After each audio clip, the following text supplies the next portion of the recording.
무너지지 말라. 광복절 기념주일입니다. 그러나 국가에 관한 말씀을 몇 차례 했고 지난주에도 국가에 관한 설교를 했습니다. 오늘은 전혀 관련이 없는 건 아니지만 조금 다른 주제로서 말씀을 증거하며 함께 은혜를 나누고자 합니다. 낙인이라고 하는 것이 있습니다. 쇠붙이로 만들어 불에 달구어 찍는 도장입니다. 목재나 가구, 가축 따위에 주로 찍고 노예들이나 죄수들에게도 찍었습니다. 한번 찍히면 영원히 그 고통의 흔적을 가지게 됩니다. 여러분, 인생에 있어서 종류가 다르지만 누구나 낙인을 소유하고 있습니다.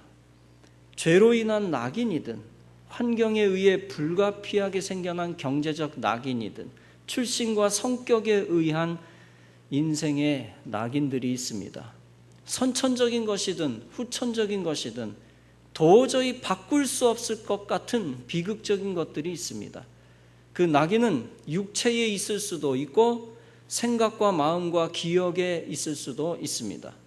그런데 이러한 낙인을 영원히 지울 수 없는가 하는 질문, 고민이 바로 우리 인생의 딜레마 중 하나입니다. 이러한 낙인의 구체적인 사례들에는 어떤 것들이 있을까요? 순간의 실수로 교통사고를 내어 다른 사람을 평생 불구자로 만드는 경우입니다.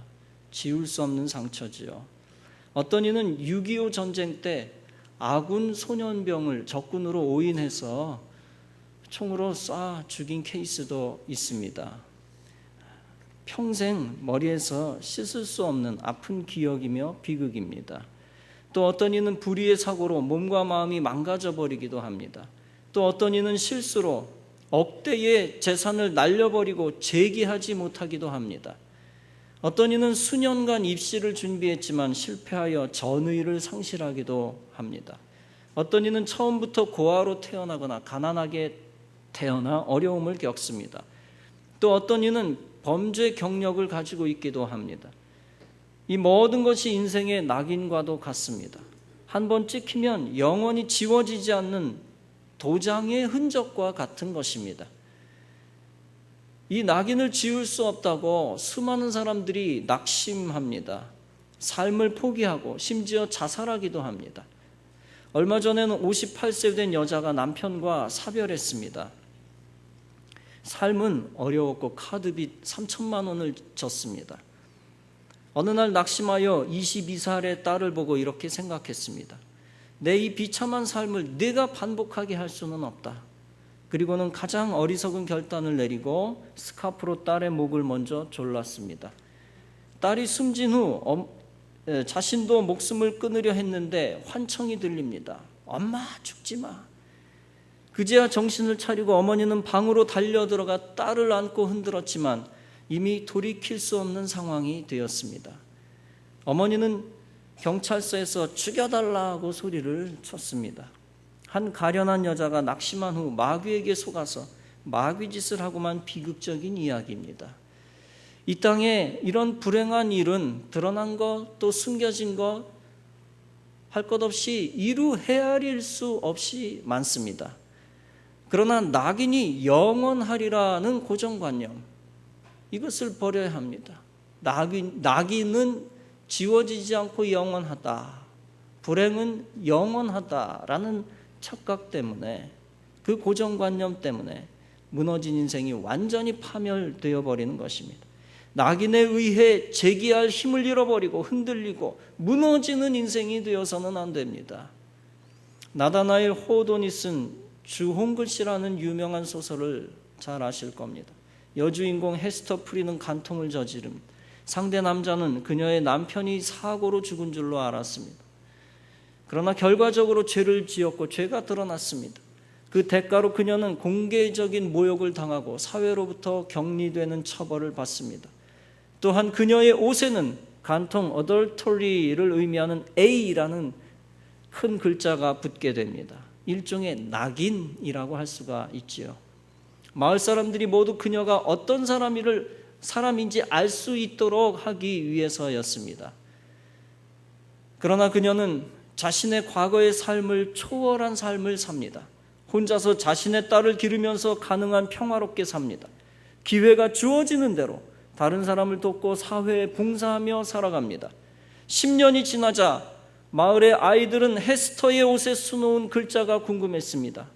그들 나름대로는 그 A라는 글자를 angel, 즉 천사를 의미하는 것이라고 생각하게 되었습니다. 자신의 낙인 때문에 삶을 포기하지 아니하고 선한 삶을 살아 완전히 반대로 전화위복된 것입니다. 여러분, 그 어떤 비극적인 일도 주님 안에서 최선의 일로 바뀔 수 있다는 사실을 믿으시기를 주님의 이름으로 축원합니다. 인간이 최악의 비극에 빠지면 다 한결같이 죽고 싶은 마음이 듭니다. 이때 마귀는 육신의 죽음과 영적 죽음을 재촉합니다. 낙심한 사람을 더욱 낙심케 하고 일어서지 못하게 하는 것이 마귀의 전략입니다. 이때 우리 그리스도인들은 마귀에게 놀아나서는 안 됩니다. 반드시 마귀의 세력을 이기고 일어서서 주님 붙들고 새 생명을 얻어야 하는 것입니다. 우리 주님이 소망 주시고 살 힘을 주실 것을 믿으며 나아가야 합니다. 요한복음 10장은 말씀합니다. 도적이 오는 것은 도적질하고 죽이고 멸망시키려는 것뿐이요 내가 온 것은 양으로 생명을 얻게 하고 더 풍성히 얻게 하려는 것이라. 사랑하는 성도 여러분, 우리를 구원하신 그리스도는 생명의 구세주가 되십니다. 이 땅에서도 죽지 않고 살 힘을 주시는 생명의 근원임을 믿으시기 바랍니다. 주님은 인생이 살기를 원하십니다. 살게 하기 위해 말씀 주시고 소망 주시고 능력 주시는 것입니다. 여러분들은 인생을 죽이는 영을 만나지 말고 인생을 살리는 영을 만나시기를 바랍니다. 생명의 그리스도를 다시 붙들고 위기를 축복의 기회로 바꾸는 여러분 되시기를 바랍니다. 본문은 말씀합니다. 너는 삼가며 종용하라. 종용하라는 말은 조용히 진정하라는 말입니다. 아람 왕 르신과 르말리아의 아들이 심히 노할지라도 적의 우두머리가 심히 노할지라도 연기나는 두 부지깽이 그루터기에 불과하니 두려워 말며 놀라지 말라, 낙심치 말라라고 기록을 했습니다. 북이스라엘과 아람 연합군이 남유다를 침략합니다. 그래서 왕의 마음과 백성의 마음이 나무가 바람에 흔들리듯 그냥 흔들렸더라고 했습니다. 그 위세가 어마어마해서 도저히 이길 수 없을 것 같아서 흔들렸다는 얘기입니다. 사심나무 떨듯이 떨었다는 얘기입니다. 그러나 이사야 예언자는 위로의 말씀을 던집니다. 지금 위기는 분명하지만 이 위기는 현실적 사실이지만 결코 국가가 전멸되지 않을 것이라는 것입니다. 특히 아람 왕 르신과 르말리아의 아들이 난리쳐도 걱정할 것이 없다는 것입니다. 그들은 두 부지깽이 그루터기에 불과하니 두려워하거나 낙심하지 말라는 것입니다. 그러면서 계속 예언합니다. 여호와께서 말씀하시기를 그들의 계획은 숲으로 돌아갈 것이다. 65년 내 에브라임이 패하여 다시는 나라를 이루지 못하리라. 즉 하나님의 예언의 축복, 약속의 축복이 있으니 너희들은 회복된다는 것입니다. 결정적 죽음의 위기가 장차 도리어 승리의 기회로 바뀐다는 것입니다. 대신 단서를 달고 있습니다. 만일 너희가 믿지 아니하면 정령이 굳게 서지 못하리라 하셨다 할지니라. 즉 그 약속의 승리를 믿지 아니하면 미리 무너져 내려버린다는 것입니다. 그러므로 약속의 승리를 믿는 자답게 흔들리지 말고 굳게 서라는 것입니다. 낙심하지 말고 믿음으로 굳게 서라는 것입니다. 즉 낙심하지 않고 무너지지 아니하면 죽지 않고 살아서 하나님의 뜻을 이룬다는 것입니다. 오늘 본문의 말씀이 여러분들의 삶에 그대로 적용되는 은혜가 있기를 간절히 바랍니다. 회복의 하나님을 믿고 무너지지 말고 믿음으로 굳게 서시기를 바랍니다. 그러면 여러분 자신과 여러분의 가정과 우리나라가 다 살아 생명으로 승리하게 될 줄로 믿습니다. 특히 우리가 주목해야 할 말씀이 있습니다. 아람 왕과 북이스라엘 왕은 연기나는 두 부직갱이 그루터기에 불과하다라는 것입니다. 인간의 눈으로 보기에는 도저히 뒤바꿀 수 없지만, 그 위기가 사실이지만 하나님 시야로 보면 두 부직갱이 타버린 그루터기에 불과하다라는 겁니다. 개인과 나라의 목숨을 위협하는 굉장한 존재라도 부직갱이 정도로 여기라는 것입니다.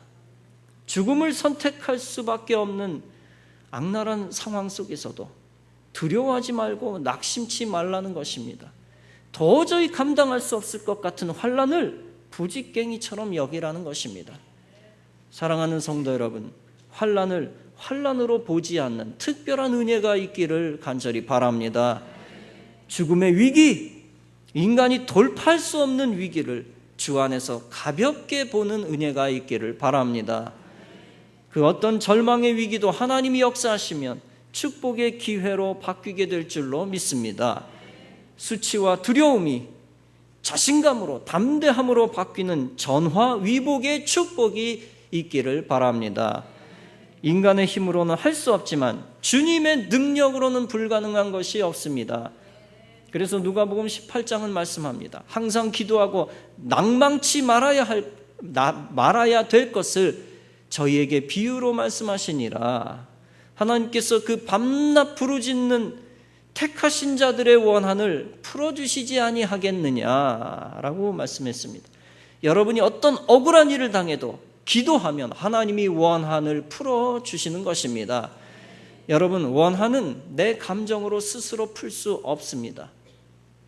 오직 우리를 사랑하시는 하나님께서 기도의 소리를 듣고 직접 풀어주시는 것입니다. 또한 갈라디아서 6장은 말씀합니다. 우리가 선을 행하되 낙심하지 말지니 피곤하지 아니하면 때가 이름에 거두리라. 특히 선한 일을 하다가, 복음 전하다가, 하나님의 일을 하다가 낙심하는 일이 없기를 바랍니다. 우리 인생이 무너지지 아니하고 무너져 내려버리지 아니하고 참으면 하나님이 준비하신 승리의 날이 오게 되는 것입니다. 중요한 것은 인생이 해결할 수 없는 문제 속에서 무너져 내려버리는 것이 아니라 무너지지 아니하는 태도입니다. 그 태도가 중요합니다. 왜냐하면 우리가 흔들리지 않고 무너지지 않고 잘 버티면 하나님이 회복의 기회를 주시기 때문입니다. 미국 개척시대 당시 양도둑이 큰 사회 문제였습니다. 그래서 정부는 양도둑에게 양을 의미하는 sheep와 도둑을 의미하는 thief의 앞글자 S와 T를 따서 ST를 이마에 낙인 찍는 법을 시행했습니다. 즉 양도둑 글자를 가지고 평생을 살아야 하는 정신적 고통을 겪어야 했습니다. 그런데 두 청년이 양을 훔치다 붙잡혔습니다. 그대로 그 법대로 이마에 ST가 찍히는 벌을 받았습니다. 한 청년은 그 사건 이후 자신을 저주하고 인생을 완전히 포기했습니다. ST, 이거는 평생 지울 수 없다. 죽기 전에는 지울 수 없다라고 생각하고 낙심했습니다. 마을 사람들이 자신을 늘 무시하고 멸시한다고 생각했습니다. 그래서 그는 결국 진짜 폐인이 되어 비참하게 죽고 말았습니다. 그러나 다른 한 청년은 진심으로 자신의 잘못을 뉘우치고 마을의 굳은 일을 도맡아 했습니다. 자신보다 어려운 처지에 있는 사람을 도우며 성실히 살았습니다. 그러다 차츰 마을 사람들이 그를 신뢰하기 시작했습니다. 긴 세월이 지나 그는 노인이 되었습니다. 그때 어느덧 그는 그 마을에서 가장 존경받는 노인이 되어 있었습니다. 마을의 한 어린이가 부모에게 묻습니다. 왜 저 할아버지의 이마에 ST라는 글자가 있어? 부모는 그 진짜 이유를 알고 있었습니다. 그러나 아이에게 이렇게 말해 주었습니다. 그 할아버지 이마에 새겨진 ST는 성스러운 사람, 즉 성인 세인트를 의미한단다. 여러분, ST는 현실적 고난의 상징입니다. 인간이 도저히 타개해 나갈 수 없고 바꿀 수 없는 불가항력적인 저주의 상징입니다. 그럼에도 불구하고 낙심치 않는 자에게는 불가능이 없다는 축복의 상징이 된 것입니다. 사랑하는 성도 여러분, 주님이 낙심치 말라고 명령하면 순종하고 그 말씀 듣고 흔들리지 마시기를 주님의 이름으로 축원합니다. 사람은 저주의 상황을 바꿀 수 없지만 말씀을 믿는 자에게는 하나님이 함께 하십니다. 그때 저주의 상황은 완전히 사라지게 된다는 사실을 믿으시기 바랍니다. 또 고린도후서 4장은 말씀합니다. 그러므로 우리가 낙심하지 아니하노니 겉사람은 후패하나 우리의 속은 날로 새롭도다. 여러분, 낙심하지 않는 것은 단순한 결단이 아닙니다.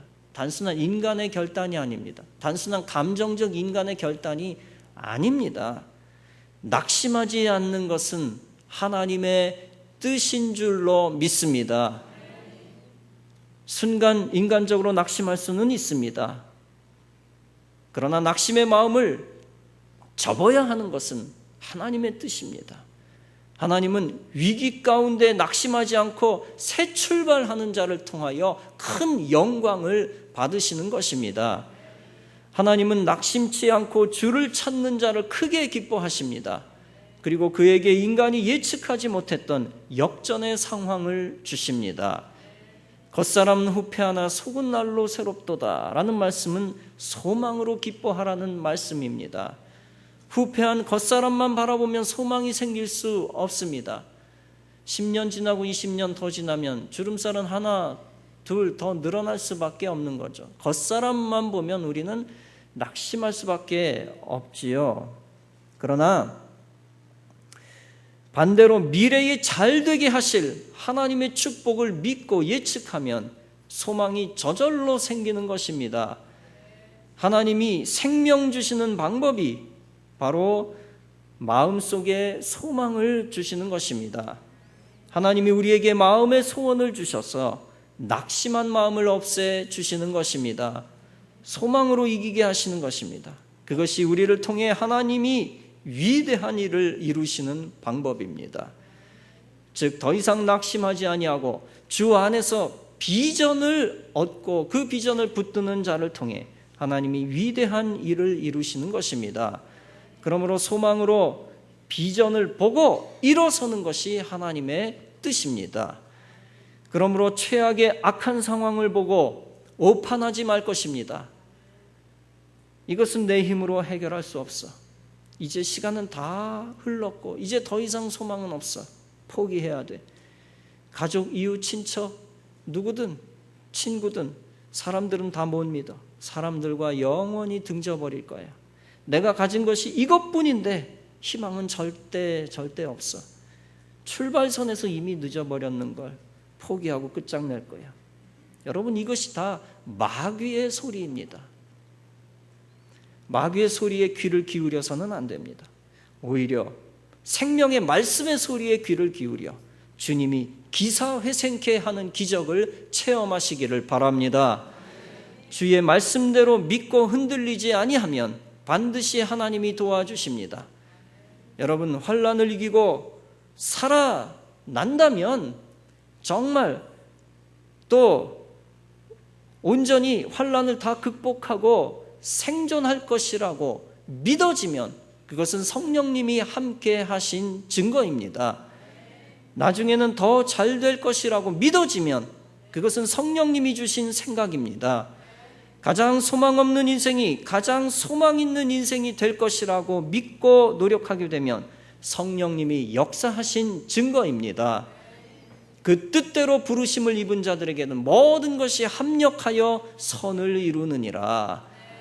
흔들리지 않고 주 안에서 희망을 갖는 자들은 하나님이 부르신 자들입니다. 그들의 중간 결과 또 최종 결과는 반드시 선하게 끝날 것입니다. 악하게 시작했어도 불리하게 출발했어도 선택받은 자들에게는 모든 것이 선하게 끝납니다. 지난달 24일에 죽은 광동제약의 최수부 회장에 관한 기사를 접했습니다. 그는 사람이 바꿀 수 없는 저주 같은 상황에서 무너지지 않았던 인물입니다. 학교는 초등학교 4학년 때까지만 다녔습니다. 12살 때에는 8명의 식구의 생계를 책임졌습니다. 8명의 식구의 생계를 몇 살 때 책임졌다는 말입니까? 12살 때입니다. 아버지는 병으로 쓰러지고 5살 막내가 막 감기로 죽은 뒤였습니다. 산에서 나무를 해다 팔고 강가에서 참외를 길러 팔았습니다. 어느 날 아침에 일어나려고 하는데 얼굴이 땅바닥에서 떨어지지가 않는 겁니다. 코피를 하도 폭포수같이 많이 흘려서 땅바닥과 오른뺨 전체가 말라 굳어 붙어버렸습니다. 간신히 피를 다 닦아내고 그 자리에서 다시 아침에 시장으로 나갔습니다. 그때 나이 13살이었습니다. 그런 그가 유명한 기업을 창업을 하고 결국 성공을 했습니다. 우황청심원, 쌍화탕 등으로 이름을 날리고 있는 제약회사의 회장이 된 것입니다. 설교 시간에 상품 광고하는 것 같아 약간 자존심이 상하긴 합니다만 이해를 돕기에 어쩔 수 없이 얘기를 했습니다. 그는 다음과 같이 고백했습니다. 사람들은 누구나 행복하기를 원한다. 하지만 인생의 기회는 버티고 견디며 살아남은 사람들에게 찾아온다. 이것은 내가 70년 이상 배운 삶의 가장 큰 깨달음이다. 그런 그가 세상을 쉽게 포기하는 사람들을 위해 다음과 같이 호소했습니다. 나 역시 수십 번, 아니 수백 번 세상을 등지고 싶었다. 말로 표현하기 힘들 정도의 고통을 이를 악물고 버텨냈다.